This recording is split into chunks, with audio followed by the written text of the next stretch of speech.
Let's turn back to the New Jersey race and that extremely close count between Governor Phil Murphy and challenger Jack Ciattarelli. Joining us with more on that is Professor Saladin Ambar, professor of political science at Rutgers University. Thanks for being with us here this morning. Let's get right to it. This is a tight race in New Jersey right now. Why is it so close, and what were some of the issues that affected New Jersey voters most?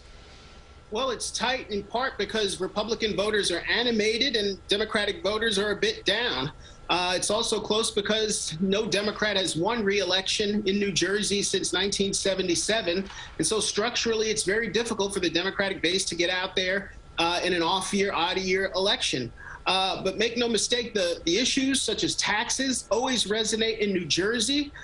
Frankly, the fact that Joe Biden hasn't been able to accomplish and achieve the things he set out to achieve in his first year thus far had weighted down, the Democratic base and have made it difficult for Murphy to win this. Win it he may yet, but certainly the polls were off.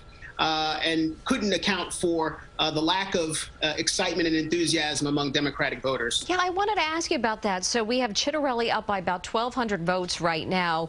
And this isn't the first time the polls showed one number and the election night tally showed another. Well, listen, I wish I could tell you that I hadn't been wrong, or that the Eagleton poll, which I think is the gold standard in New Jersey, didn't quite figure it out, because at the end of the day, elections are about people getting in their car or walking to their local poll place and voting. And since 2016, we've all been chastened and recognized that, the fact that votes count and votes matter in person, not on paper.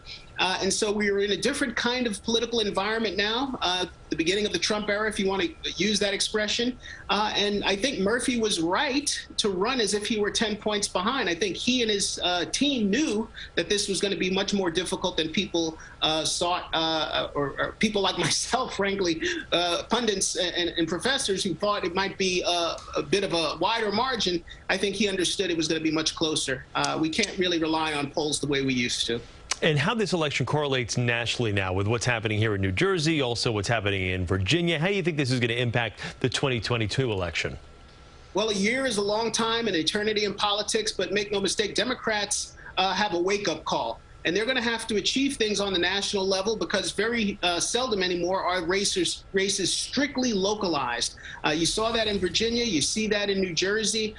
There's a sense that, Biden and COVID and all kinds of issues, cultural issues, critical race theory, matter in ways that are important, not just at the local level, but nationally. And Democrats are going to have to get these bills passed for Biden and the rest of the down ballot folks in 2022 and ultimately in 2024 to have a real shot. Professor Ambar, we thank you very much for talking with us this morning. We'll continue to talk throughout the morning, so we appreciate you taking the time. My pleasure.